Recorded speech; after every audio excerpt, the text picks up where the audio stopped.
Peace, huh? Peace. It's a big subject, I think. So naturally, I wanted to start with a call to arms, a poet's call to arms. This is called, Will the Poets Keep Quiet? No, they will not. They will not linger in the gloaming. They will not idle in the daybreak. They will not drowse at noon. The poets will speak. They will whisper to their lovers. They will talk among themselves.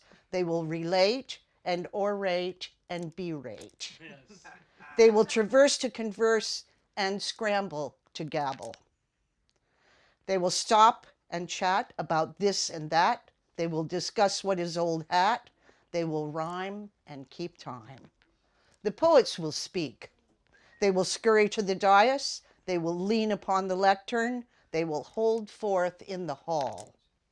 They will hit and miss and flail and fail.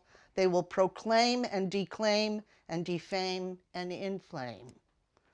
The poets will prounce to renounce.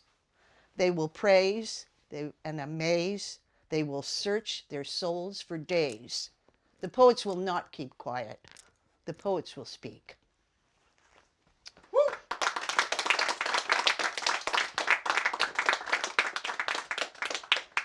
And I'll follow that with a little lament.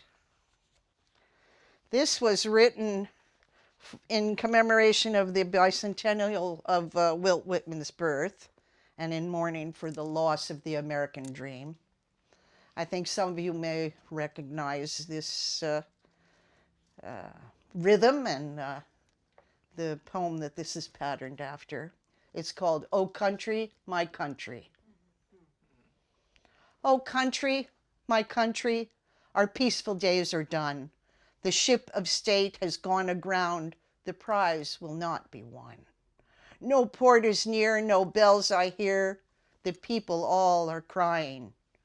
What steady hands could steer this ship, a vessel broke and failing?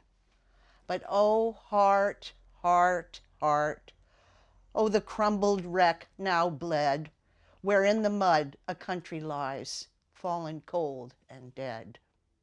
O country, my country, rise up and hear our plea. Rise up, for you the truth is flung, for you the word is free. For you the world had counted on, for you the shores a crowding. For you they call, the working class, their eager faces turning. Hear, country, dear homeland, this voice inside your head. It is some dream that in the mud you've fallen cold and dead. My country does not answer. Its lips are wan and still. The people so enriched by greed have now no pulse nor will. The ship of state is on the rocks. Its voyage is nearly done. From fearful trip, the fascist ship comes in with object won. Oh, ring the bells, oh, rabble roar. But I, with mournful tread, will tell the fate of country gone, fallen, cold, and dead.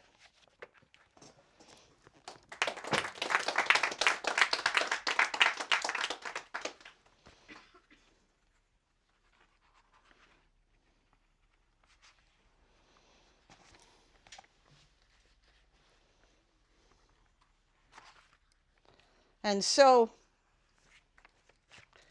when we think about peace, we think about how all of us could get along.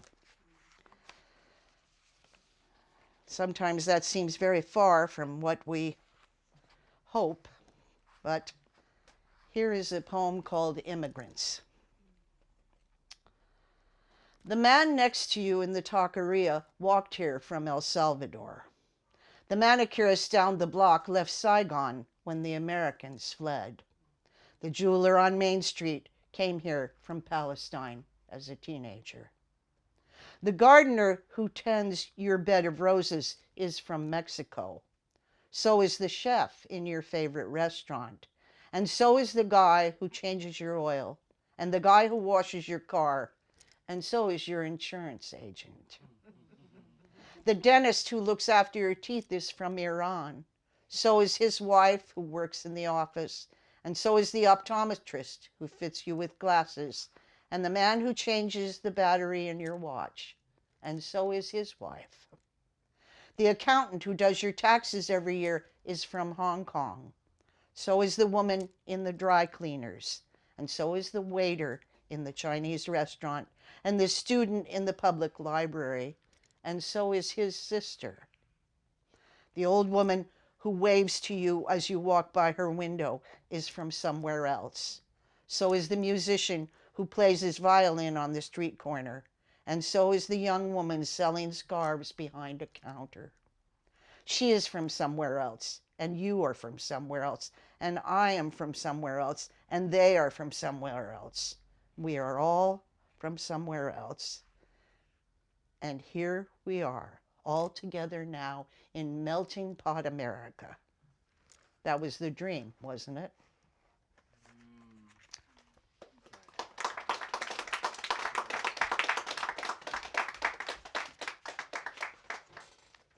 This is about the opposite of peace. It's called What to Do About the Sorrows of War. Watch an anti-war movie, any anti-war movie. Watch Platoon or The Hurt Locker. Look at photographs of World War II. Don't look at the raising of the flag on Iwo Jima. Look at pictures of Buchenwald. Listen to someone who was in Korea. Don't listen to Hawkeye Pierce or Corporal Klinger. Listen to someone who was there. Stare at news footage from Vietnam. Stare at videos of naked, screaming children. Think about monks setting themselves on fire. Don't think about peaceful, stoned hippies. Think about crippled, broken men, unable to speak out loud, still using the hand signals they use to communicate with each other on combat missions in the jungle. See if you can find a homeless, drug-addicted veteran who hasn't pawned his Purple Heart. See if you can find a veteran who will say, "The Veterans Administration did right by me. They kept every promise they made." See if you can find anyone who was there who will say, "I'm sure Agent Orange didn't harm our troops. It's all in their imaginations." Picture a middle-aged Latina, a single mother. Her only son flies supplies into combat zones in Iraq. Picture her sleeping with her cell phone on her pillow, every day more terrified than the last. Picture him wondering why, if he's going to get killed, he didn't just join a gang, make some money, take care of his sisters before he died. Picture him wondering where all the rich boys are. Learn geography. Find out what countries border Afghanistan. Learn to spell. Find out about post-traumatic stress disorder. Learn the cures for insomnia. Look into the use of substandard equipment. Look into the reasons so many soldiers come home without limbs. Look into the bank accounts of the profiteers. Look into the crimes perpetrated on Native peoples. Imagine someone shooting at you. This is not a dream. This is not a movie about cowboys and Indians. And anyway, who are the cowboys? Who are the Indians? Imagine the guy next to you suddenly dead. What will you tell his parents? What will you tell his wife? What will you tell yourself about why he died? Here is what you can do about the sorrows of war. Wring your hands until your skin comes off. Weep until your eyes are dry. Break into loud sobs. Wail and scream until they put you away. Tear out clumps of your hair. Throw your hair into the fire. Dig your fingernails into the palms of your hands until blood appears. Rub the blood on your face. Plead with them to stop fighting. Throw your body between the combatants and beg them to stop, stop, stop.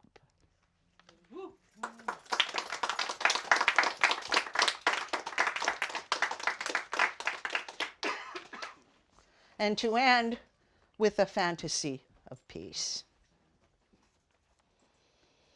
I want this to be true. Every soldier in every army, in every country in the world, lays down his arms, takes off his uniform, folds it gently, and places it on his army cot, and puts on his civilian clothes and goes home. When he arrives, he's greeted by his clever brother and his proud father, by his kindly mother and his darling sister, and while his beautiful girlfriend looks on. Then his mother calls all of her relatives, and all of his father's relatives, and all of the soldier's childhood friends for a big homecoming celebration. Nobody refuses the invitation. Everyone offers to bring something. All of the aunts promise to wash the dishes and sweep the floors and put away the silverware or the chopsticks or whatever utensils they use to put food in their mouths. All of the uncles promise to bring extra tables and chairs or cushions and rugs or whatever they use to sit on when they have a celebration. Each and every one of the childhood friends promises to bring something to drink. When the day arrives, all of the family and friends gather together in joyful harmony. Nobody voices a single grievance. The food is bountiful, and the celebrants eat it with gusto. There is music and dancing. The young people flirt with one another and laugh together. The old people flirt with one another and laugh together. Nobody is jealous or unhappy. The homecoming parties live in the memories of every former soldier and all of the relatives and friends of former soldiers forever. I want this to be true.